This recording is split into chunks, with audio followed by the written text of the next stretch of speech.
Chers amis, bonsoir. Vous voyez, je viens à peine là de la clinique. On m'avait appelé pour une patiente que j'avais vue il y a une quinzaine de jours environ. Je vais vous raconter son histoire, c'est très instructif. Ça suscite la réflexion. Une patiente de 80 ans que j'avais vue en consultation pour un essoufflement. Ah, docteur, je suis essoufflé. Au moindre effort, je suis essoufflé. Elle avait vu plusieurs médecins. Moi, je l'examine. Je dis, écoutez, madame, votre cas vraiment nécessite l'hôpital d'urgence. Écoutez, donc son cas nécessite l'hospitalisation le plus rapidement possible. Je dis, ok, on est dans un pays démocratique, avec beaucoup de liberté. Et donc, je lui demande où vous voulez aller, dans quel hôpital. Ah, docteur, j'ai l'hôpital X, c'est très bien, mais par contre, je ne veux pas aller dans l'autre hôpital. Je dis, écoutez, pourtant, l'autre hôpital, c'est un bon hôpital cardiologique, moi je travaille avec eux. Alors, donc, je respecte la liberté des patients, je prends le téléphone, je téléphone à l'hôpital de la patiente. Pas de place, vous savez, pour trouver une place dans un hôpital de nos jours, c'est extrêmement difficile. Finalement, j'ai réussi à lui trouver une place dans l'autre hôpital. Elle y va, on lui fait les piqûres, elle respire mieux, je prends de ses nouvelles, tout va bien. Mais mes collègues cardiologues voulaient aller encore plus loin, donc on a voulu lui faire d'autres examens, d'accord?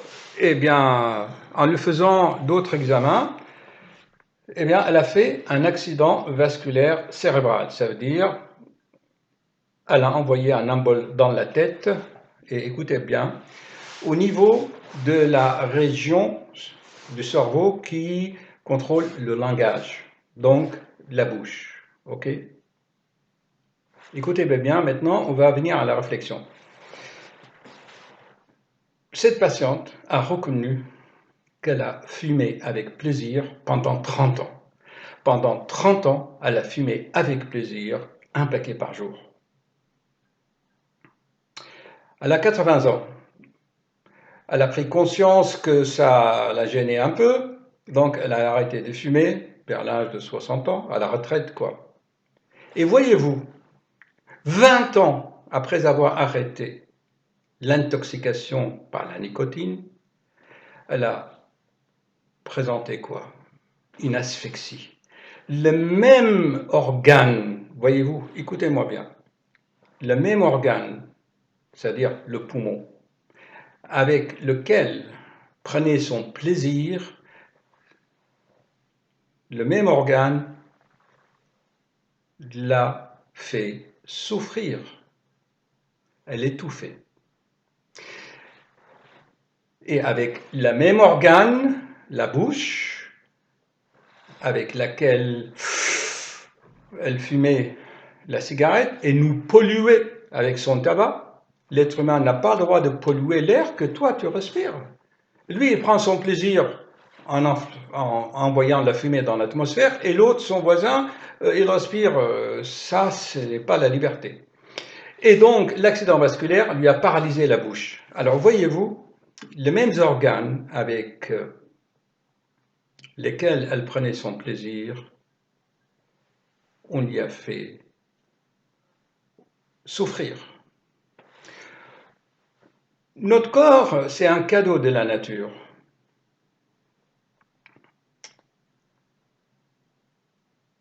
On doit prendre soin.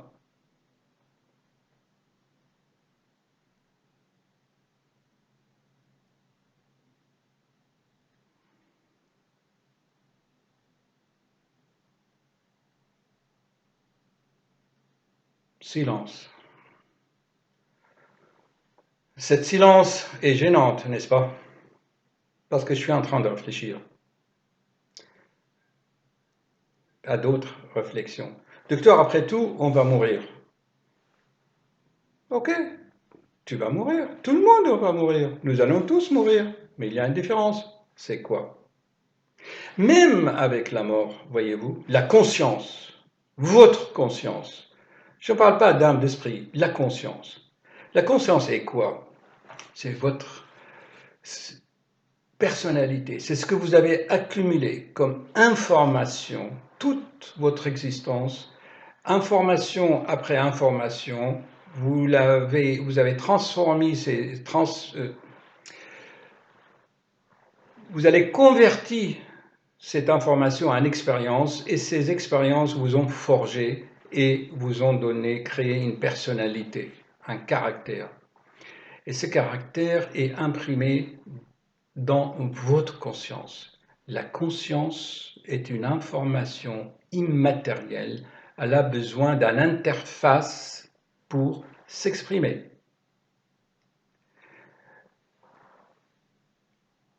Le corps, c'est une interface entre la conscience et le monde extérieur. Donc même après la mort, ça ne change rien, puisque votre conscience ne meurt pas. Le suicide, ça ne change rien. Quelqu'un, il est libre de sa vie. Oui, tenez, j'ai un paquet de cigarettes, là, voilà. Fumer tue. À quoi bon? Quelqu'un de déprimé, il est complètement indifférent, il est insensible, anesthésié. Qu'il meure ou non, ça lui est égal. Après tout, on va mourir. Ou l'autre va se suicider, en fait. Donc, voyez-vous, après le plaisir, il y a le déplaisir et la souffrance. Donc, peut-être ce sera plus intelligent d'y réfléchir, n'est-ce pas? Voyez-vous, on peut aussi aller dans l'autre sens.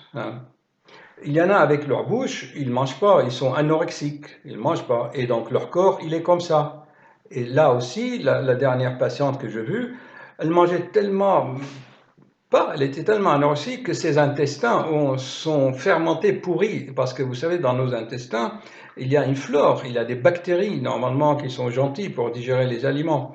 Mais un anorexique qui mal utilise encore sa bouche, mais dans l'autre sens. Pas le sens de l'excès, mais dans le sens du manque, en fait. Et dans les deux sens, en fait, on fait mal à son corps. Donc, en partant de ses intestins, elle a développé une septicémie, ça veut dire que les microbes sont partis dans tout son corps, elle a infecté sa valve cardiaque, et elle a atterri chez moi. Elle a atterri chez moi, donc, après une opération sur le cœur. Qu'est-ce qu'on peut tirer de cette histoire aussi? Souvenez-vous, dans la vidéo où je parle ça s'appelle Une triste histoire, si vous vous souvenez ou si vous avez regardé, Une triste histoire. Je vous avais dit qu'il y avait une patiente, elle a tellement pensé qu'elle allait mourir dans sa cuisine, qu'elle est morte dans sa cuisine, n'est-ce pas? Vous vous souvenez de cette histoire réelle, vraiment, réelle. Moi, je ne suis pas dans la littérature, dans l'écriture, dans la poésie, dans les sentiments ou dans l'imaginaire ou dans la mythologie. Je suis dans la vie pratique. C'est du vécu. C'est du réel. C'est la vie. Souvenez-vous que je vous avais dit que quand on pense à une chose, il arrive. Ou quand on a peur d'une chose, il arrive. Parce que la peur, vous envoyez une telle onde, si vous voulez, et vous créez une telle forme que selon les lois de la vie, les lois magnétiques de l'attraction, une des lois de la vie, il en a trois. C'est la loi d'attraction des affinités. Ce qui se ressemble, ça semble. Donc si vous créez des formes négatives, néfastes, eh bien, il vous arrive, parce que vous les créez, vous les attirez et vous les actualisez. Vous les actualisez. Actualiser, c'est potentiel de force, c'est potentiel de forme. OK?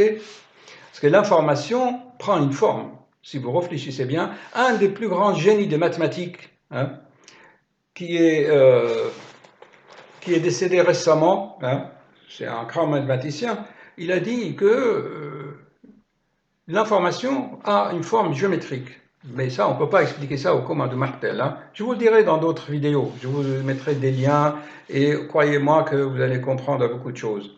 Donc, voyez-vous, souvenez-vous maintenant, je reviens au début de mon histoire. Parce que dans mes vidéos, si vous avez remarqué maintenant, je vous livre un secret, c'est que c'est le serpent qui se mord la queue, n'est-ce pas?